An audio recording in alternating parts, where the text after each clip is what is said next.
Alam natin yung issues. Hindi na natin pag-usapan dyan kasi lumalalim ang gabi. Alam ko kanina pa kayo.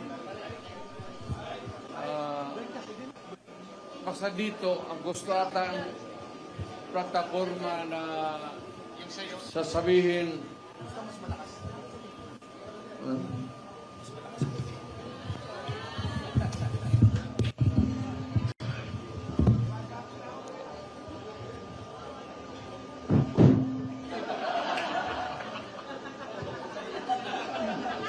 Kalimutan ko ito nung Well, sa madaling sabi, maraming issues. Hindi ko naman sinasabi na kaya natin kung tayo ang nandyan sa Malacanang.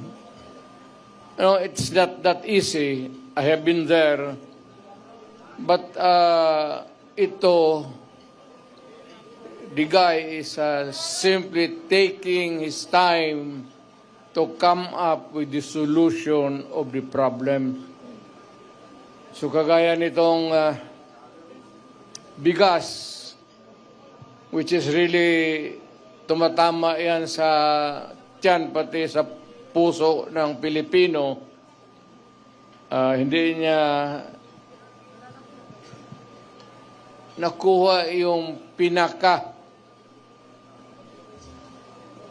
Either is subsidized o whatever, but it goes on up and nahihirapan po ang Pilipino to cope up. Bukang hindi niya kaya na habulin yung presyo. Yan na lang sa pagkain. Huwag na yung iba.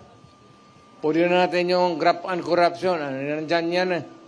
Baski anong klaseng administrasyon. Pero yung immediate, urgent need to solve is really itong presyo or the price of rice. Kailangan baka ako kung sa panahon ko, sinasabi ko, total we are endorsing the candidacies of so many bright Filipinos dito sa atin. Baka not the magic one, but makuha nila kung paano talaga bigyan ng solusyon. It's either you import and go down or whatever, but sad to say, the Philippines is agricultural-based ang country natin. Ang ekonomiya natin is agriculture. Ang problema, yung pagkain mismo, hirap tayo. Well, of course, yung mga dumadating na typhoons could be one of the factors that can be, palagay na natin, hirap tayo maghabol. Alam mo, pag nasa gobyerno ka, ikaw yung nagdadala, you cannot give promises. Panay na lang ang pangako mo and you keep on, promising people for so many things, pero itong pagkain talagang unahin nila. Pinaka-basic talaga. Medyo hirap sila. Aywan ko kung bakit. Ngayon, kung yung presyo ng bigas, yung presyo ng pagkain para sa Pilipino mas bababa ngayon,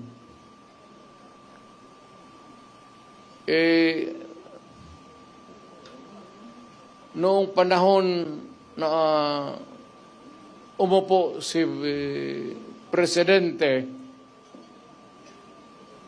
kung mas mababa ang presyo ngayon ng pagkain, iboto natin yung mga kandidato niya.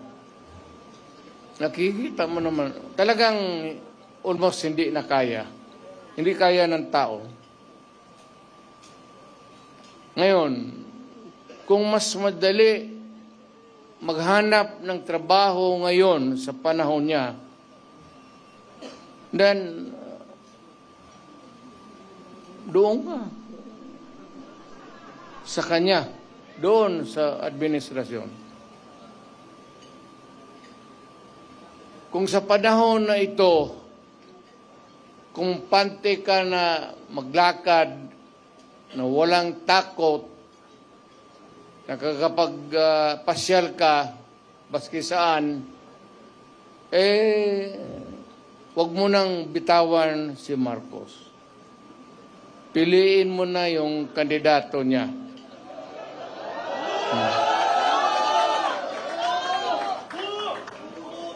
Pero pag sinasabi ko yung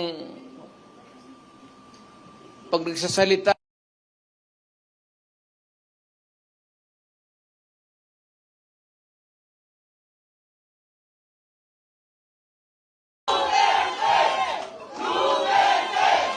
if it's easier for you to find employment or jobs now than before, did go for Marcos.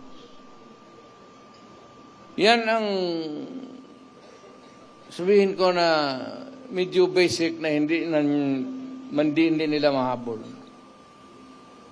Ngayon, kung mas minus yung droga at krimen ngayon kaysa noon, panahon niya, pag-upo niya, naabutan pa niya yung, yung pinapairal natin na law and order. Kung kaya niya ito, kung kaya niyang putang ina.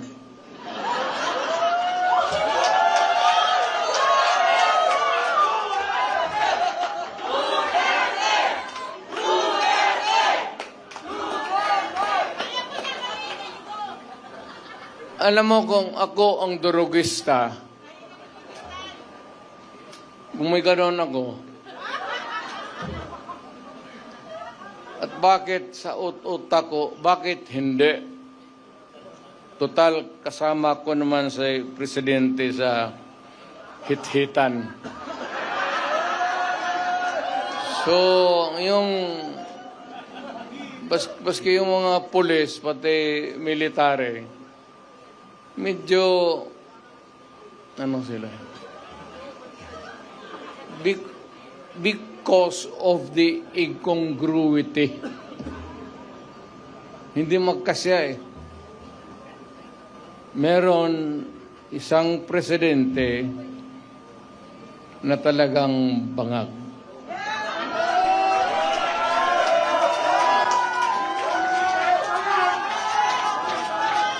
Hindi naman buang, pero yung bisyo ng droga, long term yan. Maging ulol si Marcos,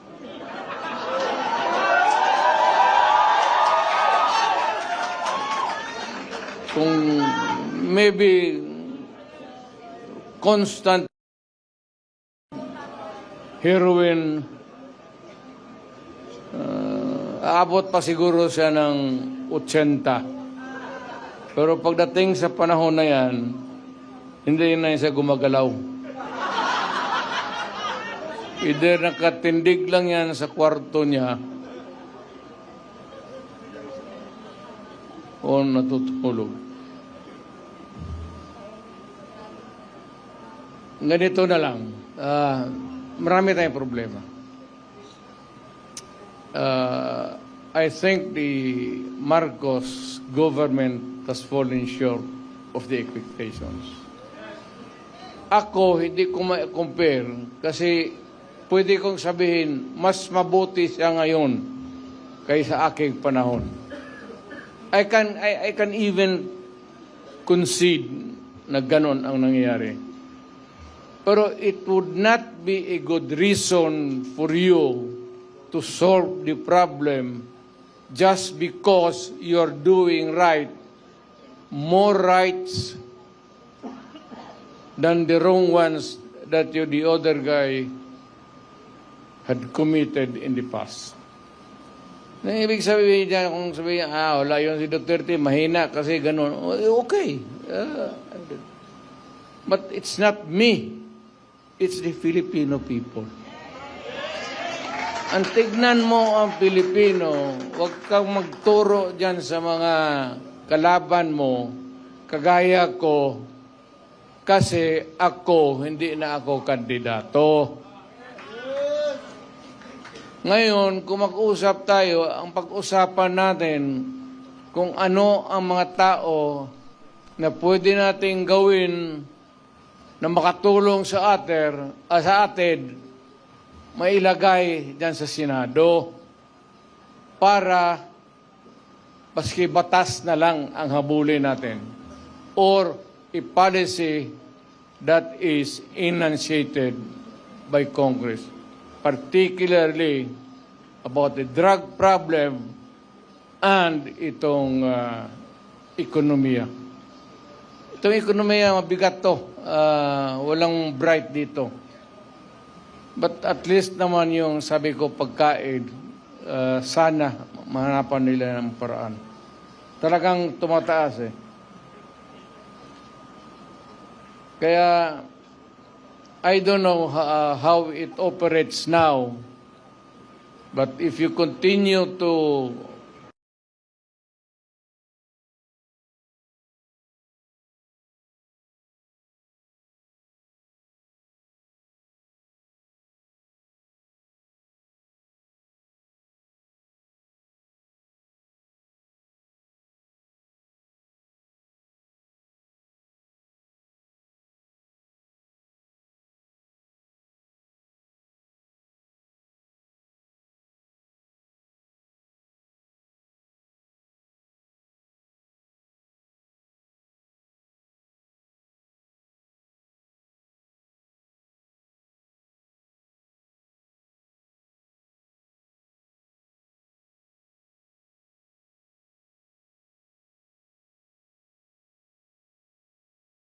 niya,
trabaho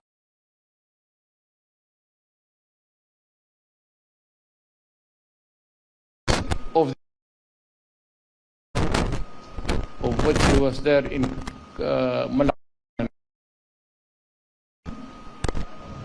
Right, he chose to make the decision. At nakita ko, as a matter of, hindi naman kailangan sabihin niya, but nakita natin, as a matter of principle, importante talaga yan. Attorney Rodriguez.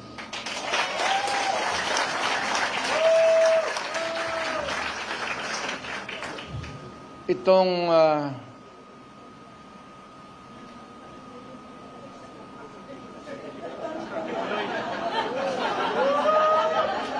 Kibuloy.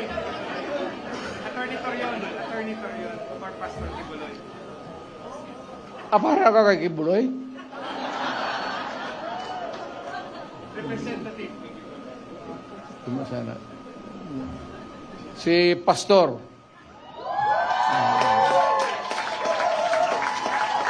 At least kung maghanap ka ng tao na kandidato, kung manalo at makaupo dyan as a senator who has the moral values, pati marunong bright. Talagang bright yan si Pastor.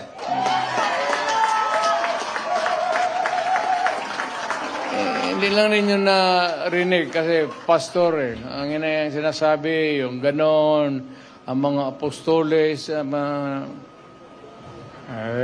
ba naman yung alam, apostoles ngawa. Dito tayo sa politika ito So, si Pastor Kibuloy para sa Senado.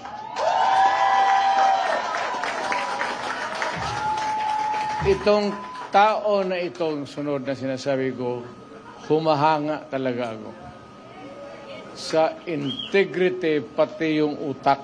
Abogado, pareho kami abogado Puto pa nagsalita ito. Hindi ko naman kilala to, but the constant exposure sa TV, parang natauhan ako. Magaling to Alam niya, sinasabi niya, pati tatanong-tanong ako, talagang is one of the upright na tao na bira mong makita ng ganun. Yung mga bright na karihan kasi ng mga bright, mga gago Inhaluan nila yung trabaho nila ng kagaguhan. Alam mo, ako talaga, it was I who sought him. Ako naghanap sa kanya para makilala ko siya. Talagang bumilib ako sa kanya. Marcoleta.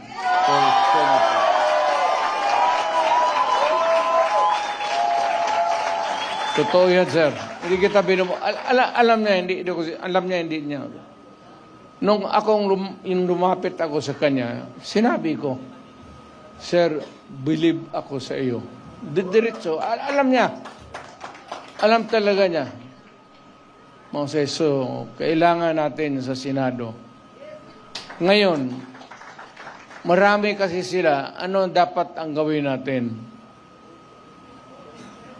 Patayin natin yung mga senador ngayon para mabakante.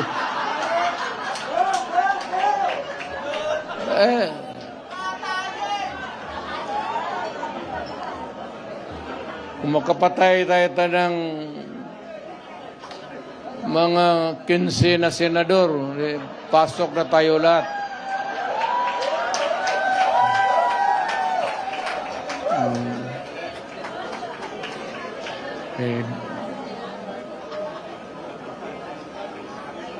Pero kawawa naman. Pero nakakainis kasi hindi naman lahat. Pero, sabi nga, talking of opportunities, the only way to do it is to pasabugin na lang natin yung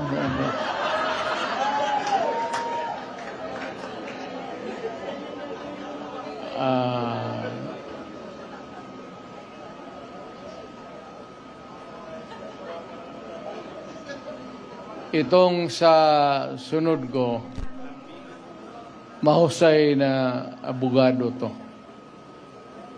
He's a practicing lawyer and is really very bright. Marunong talaga to. Marunong sa lahat. Pag-abogado, sa trial, sa maybe sa social life niya, at siguro sa babae.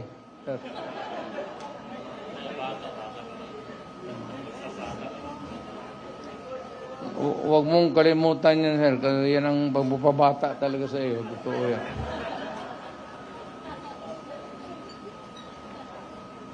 Attorney Lambino.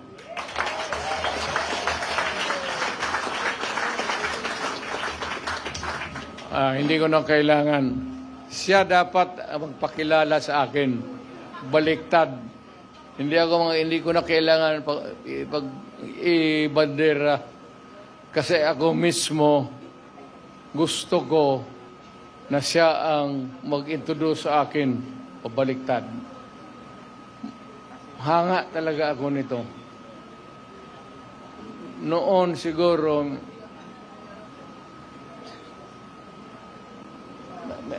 may asawa ka naman, no? Marami po. Marami na yun. Pareho tayo. Kaya ka nang kalitsi-litsi ang buhay na.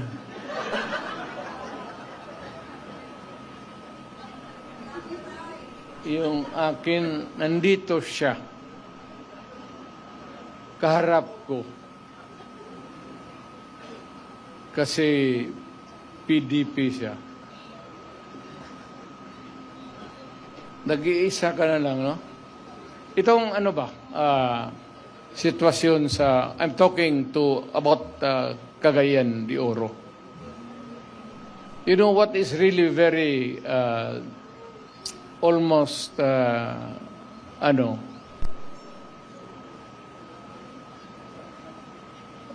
sad. Itong PDP was a creation of the politicians mainly dyan sa Cagayan de Oro, Oriental, Misamis. Dyan, ako naging PDP na presidente ako. Alam mo, sa totoo lang, what is very shocking to me, really, hindi naman sa pang-ano, ha? Hindi ako nagpapatawa. Alam mo, walang PDP doon sa Cagayan. Mag-isa na lang. Si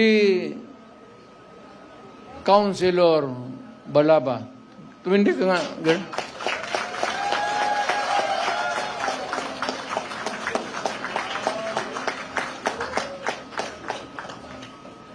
Kaya, kailangan alagaan natin ng husto ang political lang. Wala ng PDP doon. Siya na lang, babae pa. Mabuhay ka, Girly Balaba. Mabuhay ka, Girly Balaba.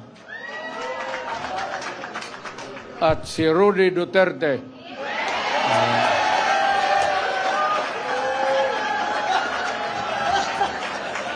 Wala mang Malaysia yan. Gusto mo, idagdag din yung mga pangalan ninyo. Sino? Girly Balaba. Sino? Taas kamay. Huwag na. Tama yan. Huwag na kayong mag-ambisyon.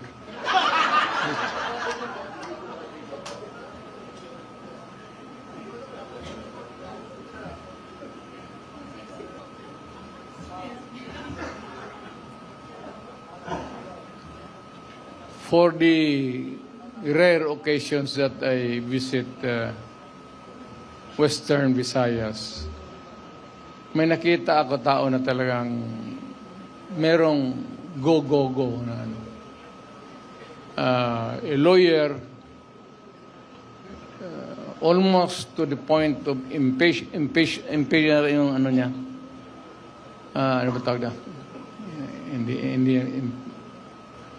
Basta nakita ko yung gusto talaga niya mag-survey sa tao. At minsan na very long time ago, na hindi to noon pa, may ambisyon siya. Not necessarily yung pagkamayor ngayon. But I heard him talk about politics and his keen interest na nakikita ko yung pagsasalita niya. So, nung nakita kami few days before the filing, I passed by Bacolod. Nagkita kami. At nakita ko yung, I remembered his intelligence, his talent, and sabi ko, matagal na rin walang senador talaga ang Western Visayas. I would like to endorse him and for you to vote for him so that yung mga taga-Western Visayas na kapatid natin, bigyan natin. Huwag tayo magsabi Ilonggo, Ilocano. Skip that thing. It's not proper anymore. Kung magsabi ka Ilonggo ako, gano'n, do not talk about your tribe. Just talk about who you are at Pilipino ka at anong kaya mo. At ito talaga, kaya niya maging senador. Attorney Hinlo.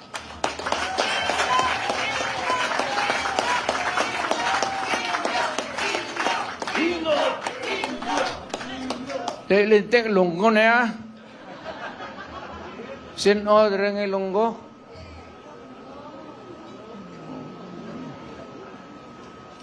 Teka, padag-on mo na para may, hindi naman sa pang ano. It's not because I'd like to, gusto ko rin talagang na may representation ang Western Visayas. Dapat lang. Magpapanalo tayo para, alam mo, magkakapatid tayo. At yung Pilipinas, hindi mo nang sabihin na magpatakbo ka, lahat taga Davao lang. It ain't that way. Kung naging presidente ka na, gusto mo i-distribute yung position para well represented yung ating bayan. Mag-usap tayo doon, Ilonggo, Ilocano, Waray, Igorot, para lahat. So, itong sunod,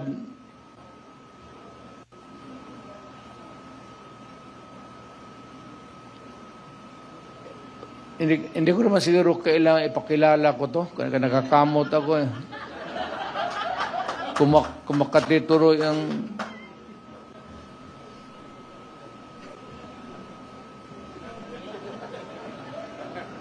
may pera ka bong?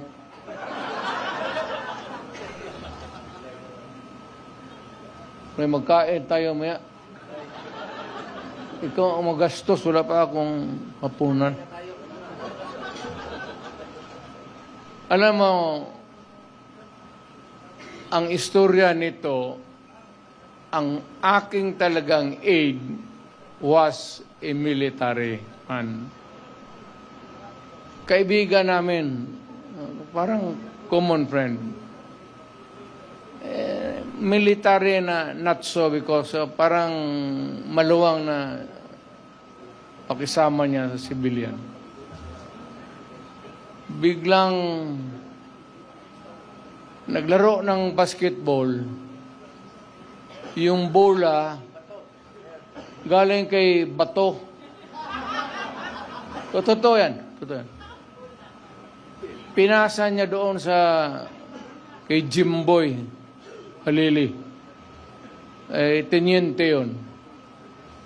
Pagsalo ng bola, natumba, namatay. Sabi ko, nung punta ko, sabi ko, nagsalo lang ng bola, namatay. So, yes, Mayor. Puta, ang bola, putaw?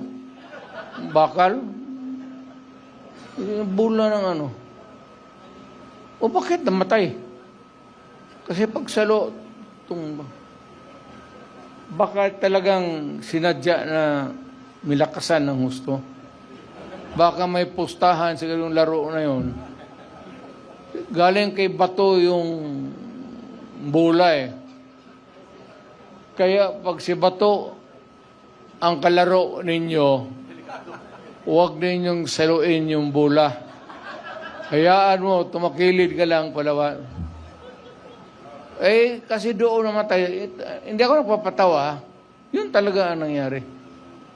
Doon natumba kaya ako. Minsan yung nag-iisip ako kung patakbuhin ko ba ito si Bato o hindi.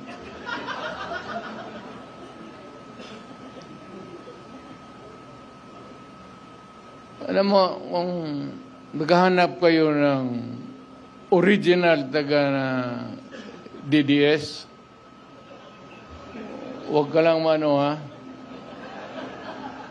Siya. Siya yan.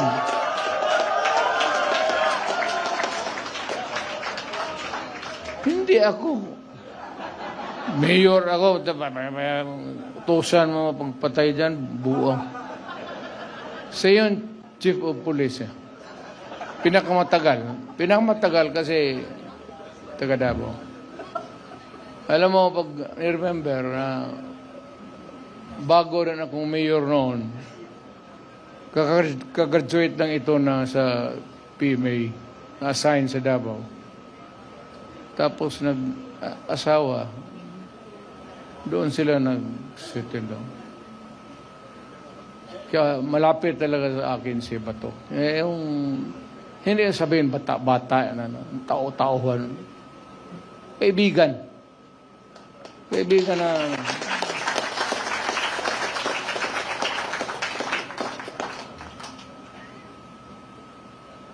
Ano ngang maidagdag ko sa kwento?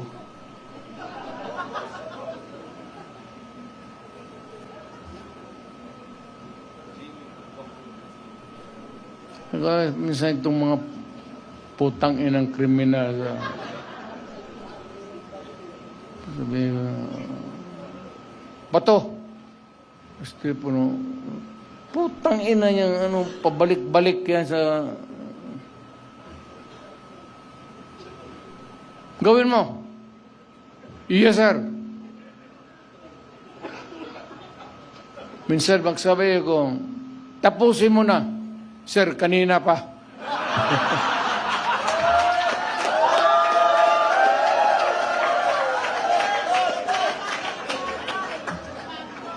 Sa harap pa naman ng, alam mo, sa totoo lang, magprangka-prangka, walang sundalo na hindi pumapatay. Walang sundalo na hindi pumapatay. Baski na walang utos sa kanila, if they are assigned in a certain place, tapos guluhin mo, paputokin mo yung granada, yung performance nila, apektado. Naka-record yan eh. Sa panahon ni Bato, ito ang nangyari. Sabihin mo, pagdating ng promotion, conference, kaya ba nito? Tingnan mo, panahon niya, oh. Rape, marami, oh. Rape, 4. Panlima, siya pa ang pangalan dito, kasali siya. Ganon yan eh. Pero ngayon, maasahan yan ng isang lugar. Hindi na kailangan na sabihin mo na ang ako magsabi. Pagka medyo magulo, tapos apektado yung performance nila, talagang tapos ka. Lahat. Lahat yan, walang ano. Lahat, as lahat. Baka mag-ano kayo. Pero yung extra extrajudicial killing. Wala man tayong extra. Killing lang. Ayun, sino nag-invento niyang putang ina? Bakit maging extra yan? Ano yan? Kota? Lahat sundalo. And, nandito na ba lahat? Jimmy, nandito na lahat? Kumpleto na kayo? Okay. Ito naman, talagang admirer ako. Totoo, admirer ako niya. Maka-Duterte ito eh. Saka, talagang maka-Duterte ito. Yung nakikita kami minsan, kumukuha siya ng law, ini-encourage ko. Sabi ko, tignan mo lang kung ano, medyo matrabaho lang sa oras. Pero kaya mo.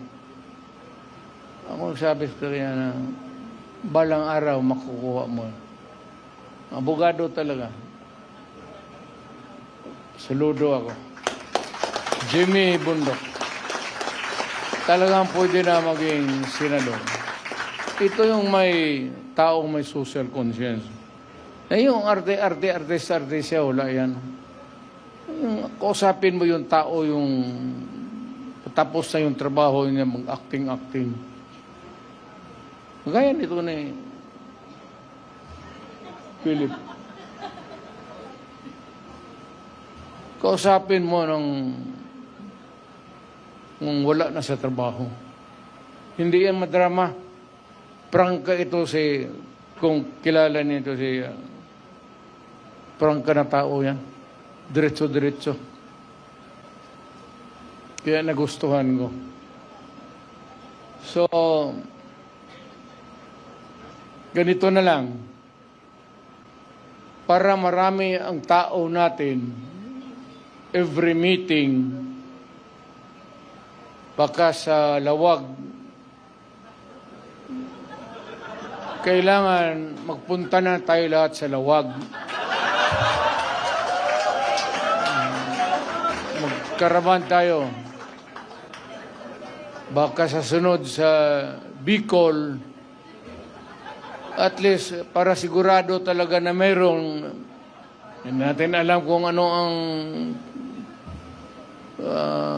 diskarte ng mga tao doon eh. Baka kukunti lang, kung pupunta tayo lahat, punta tayo ng Bicol. Ngayon sa Davao, Buanga, punta tayo doon sa ticket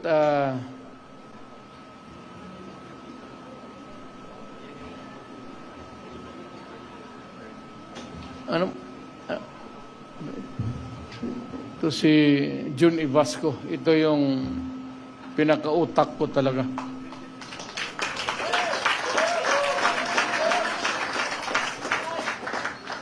May pera tayo. Alam mo, wala tayo talagang pera. Last minute,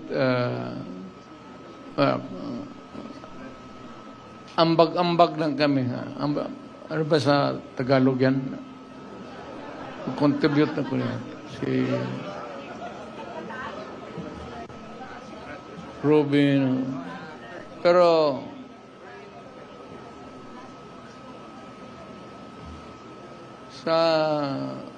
kung pumunta kayo ng Davao, totoo, kung ticket-ticket lang,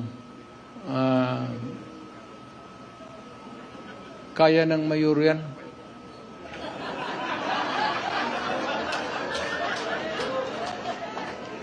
Ipasa mo lang yan doon sa mga negosyante. Doon sa mga Chinese community na may ara. Kaya ito.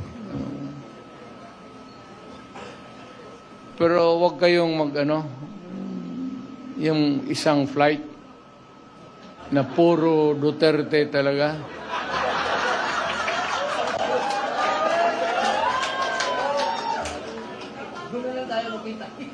Kasi pag mag-take off yan, ang kabila magsige dasal.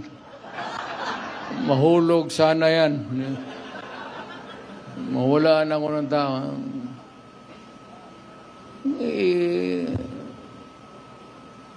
Intervals, intersperse. Punta kayo ng Mindanao. Actually, hindi na ako nagluloko.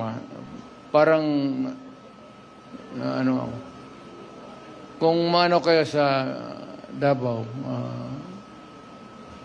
kindly drop by our place. Si Bongo, si Bato. Si Bongo kasi mayaman talaga to. May printing press. Walang problema nito sa propaganda. Kaya pinakamalaki yan sa Mindanao. Printing press niya. So, kung sabihin mo lang na kalahati nito, kaya niya. Kaya niya. Sagutin mo na, Bong. Huwag kang mahiya. But seriously now, magabi na. I'd like to remind again everybody that, the democracy was really conceived by our forefathers to be one that is really working. Kaya nga may demokrasya because there is a periodic election. The president, you are served there for about 6 years, then alis ka, another one. And for the mayors and the rest of the officials of government. Talagang elected. Mabuti yan eh. So it is intended, ang mahirap kasi, may mga politiko na medyo may mentality na mga gangster, yan papasok. Wag ninyong ano yan. Baski sa ating grupo, lalo na yung magdala-dala ng armas, tapos walang mangyari niyan. Sisirain lang ang bayan natin yan. Look for somebody na talagang would stand for what is right and what is really just. Yan ang hinahanap natin. Palagay ko, kilala ko lahat itong mga tao na ito. Walang ano ito. At least may, lalo na ito si Tony Marcoleta. Parang pare ito eh. Ito. Nagkamali ito ng trabaho. Nagpare, ay sana ito, pero iglesia kasi. Pastor na lang. Ito magsalita ito, totoo. Nakikinig ako dito.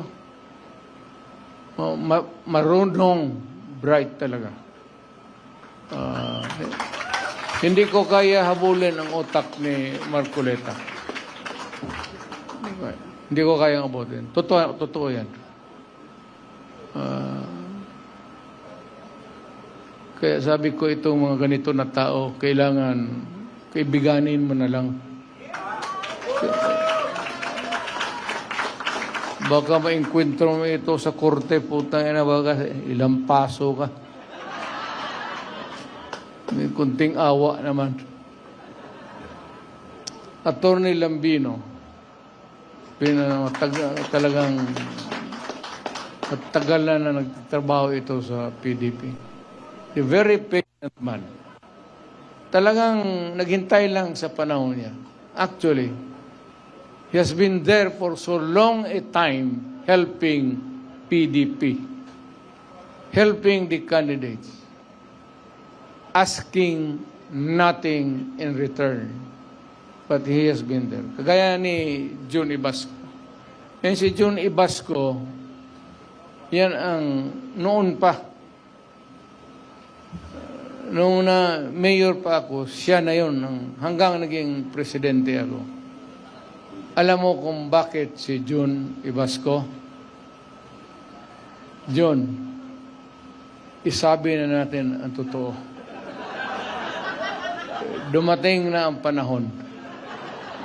Okay? Ako isang prosecutor. I was a prosecutor. Yun ang trabaho ko eh. One day, itong sila, Colonel Stares, yung mga Philippine Constabulary, parang nagpa-plenum ito sila sa North Cotabato. Ginapang ng mga sundalo, nahuli sila. So ako yung fiscal ina-assign pagka ganun. Takot ang ano, takot yung hindi nila ako magyabang. Takot yung mga fiscal mag-handle ng rebellion, pati yung mga krimen na, ano. So, pinapasa sa akin sa chief. So, ako nag-iimbestiga. Sabi ng ano na may nahuli daw marami. May madre pa ata. Natsambahan. Mga ano mabigat na ano sa Mindanao, yung mga komunista, nahuli yan sila. Nung pumunta ako sa kampo sa pulis, tinuturo yan siya, yan sila, ano. Nakaupo lang. Sabi ng mga gago, Mayor, ngayong gabi, huwag mo na lang ilista-lista dyan yung investigation. Bihin na lang na walang nangyari sa operasyon namin. Kasi papatayin namin ito. Dalawang pare yun, Father Tison, pati Father Ibal. NPA talaga yan sila. NPA talaga. Huwag na tayong magdrama. So, gustong ganun ng, sabi ko, putang gago, pare yan. Kung ano yan, damay pa ako. Imbestiga ka ng, ano, imbestigahin mo yung totoo lang. So, detain siya. But yung one day, nalaala ba ninyo yun? Idotos ni Cory Aquino, release all political prisoners. Talagang pinawalaan lahat.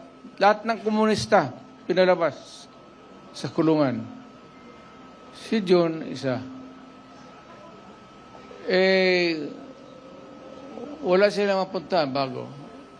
Sabi ko sa opisina ka na lang dito sa akin. Pare.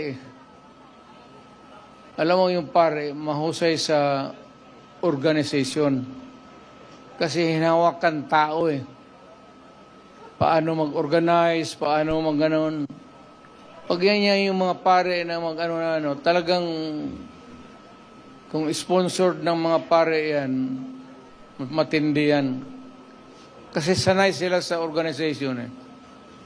So, kinuha ko siya. From then on, mayor, congressman, tapos presidente. 30 years ago. Puro. Ganon ba yun dyan? 25, 30 years. Tagal na. From my NPA, ha? Nung dumating ako, naging presidente ako, tigas na masyado doon sa Malacanang. Yan na ang tigas dyan sa... Yung mga military naman, sabi ko, intindihin ninyo. Inirelease eh. Wala tayong magawa. Walang mapuntahan yung mga tao. Kaya yung mga asawa ng De Vera, lahat ng mga babae, binigay sa akin ng military. Yan, totoo. Ito na yun ang totoo. Patayan sila. Yung mga babae, dinala ko sa bahay ko. Bahay ng nanay ko. Doon ko pinatira kasi wala akong yung mga asawa ng komunista. Hanggang ngayong kaibigan kami.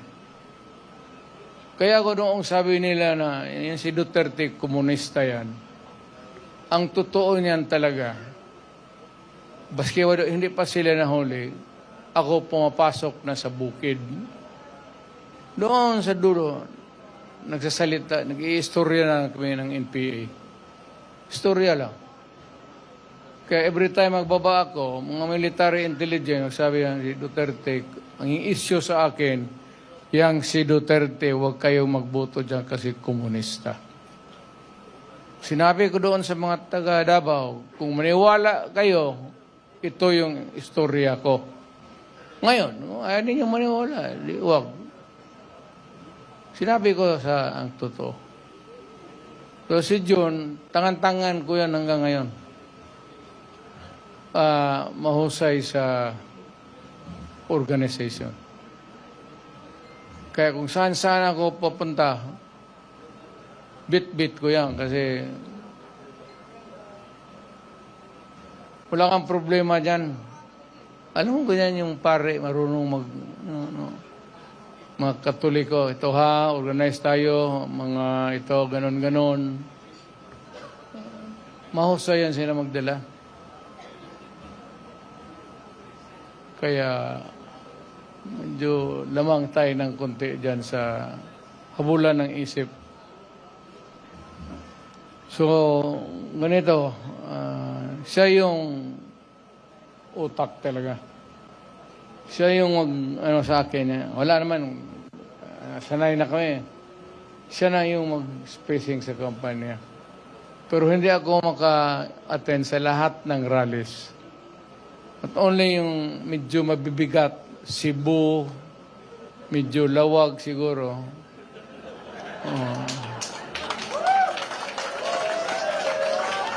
Para, sabihin ko, kay Marcos, punta ako doon, mag-rally kami sa inyo. Yung mabibigat, sa Buanga siguro, gano'n. Nandoon ako, pero hindi lahat kasi una-una, sa totoo lang, wala yung pera. I cannot sustain a campaign na yung diretso-diretso na maybe even sa katawan ko, hindi na rin. Alam mo yung aeroplano, hindi ba niyo ako, piloto ako when I was young, naglilipad ako ng aeroplano. Pero ngayong matanda na ako, paski yung may pressure, hindi man ninyo halata yung pagbaba mo sa aeroplano, medyo matamlay ka talaga. Ganun, hindi ko na kaya. Pero sa mga big rallies, I will be there to bigay natin kay Junian. So, dito tayo magsunod kay Junian. Siya yung I trust him to do the job. So, siya yung magbigay ng program.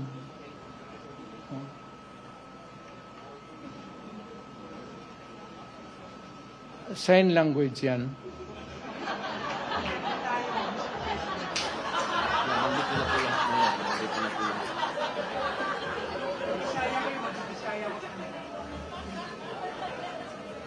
Paano gano'n yan? Pangalan niyo Duterte. Pangalan niyo to. Sign name mo. Si GMA. Si FB. Si Era. Si Noynoy. Si Bongbong. Pangalan ni Bongbong. Sign name mo.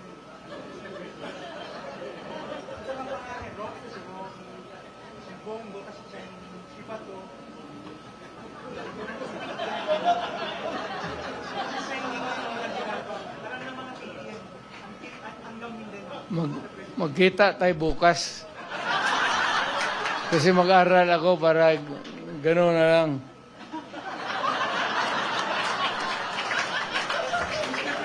Pwede sabihin sa mga babae, beautiful kayo, maganda kayo. Beautiful. Beautiful.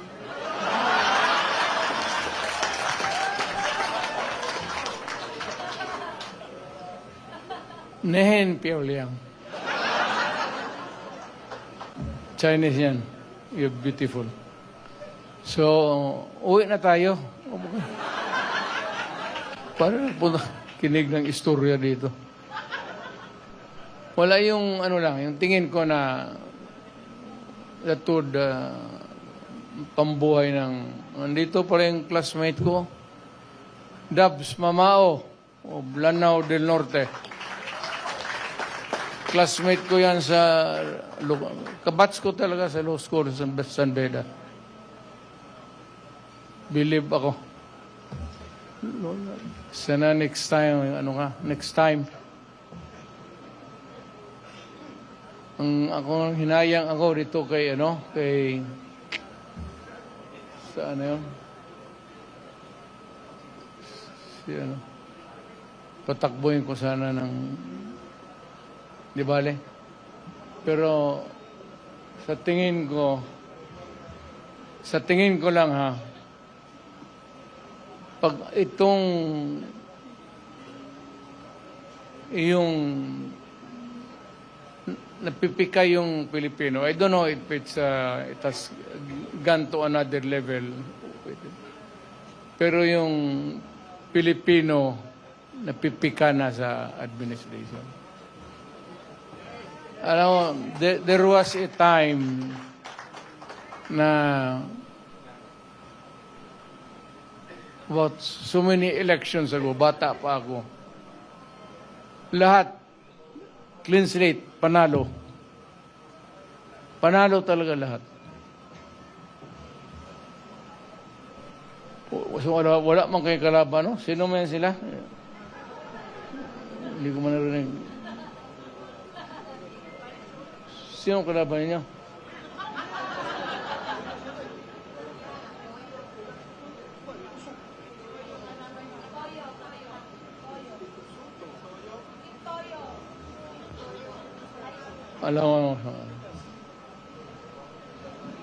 Alam ko na pipika ang Pilipino ngayon. As of now, hindi, not hatred or anger. Pero I could sense, nandyan ako sa napipika na ang tao. Kaya yung sentimento ng tao, papasok yan sa utak nila habang nagbuboto, patay. Haros tayo lahat, clean slate. Partido ng Pilipino. Totoo yan. Yung ng tao ngayon, ang tao, hindi naman sa galit. I don't know if it's, I would not want to raise it to the level of anger or hate. But sigurado ako na ang Pilipino napipika na. Either failed promises or whatever. Kaya pagdating kung nasa isip pa yan ng Pilipino, malas na. Wala, swerte natin. Boss, panalo kayong lahat. Pati si Atty. Torrio na hindi kandidato.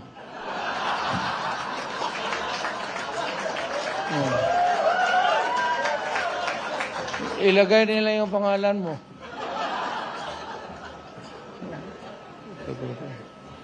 Torrion is a very good lawyer. Number 1. Kita mo si pastor nakakulong pa ngayon.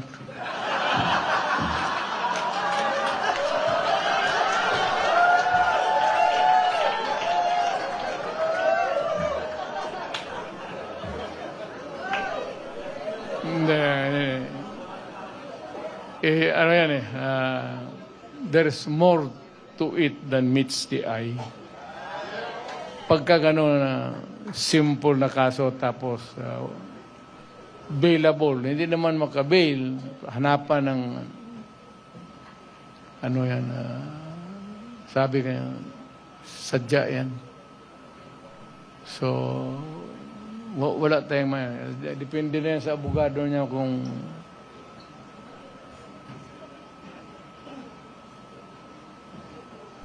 nakakabisita ba, magbisita ako, magbisita ako kay Pastor. So, okay, yun na.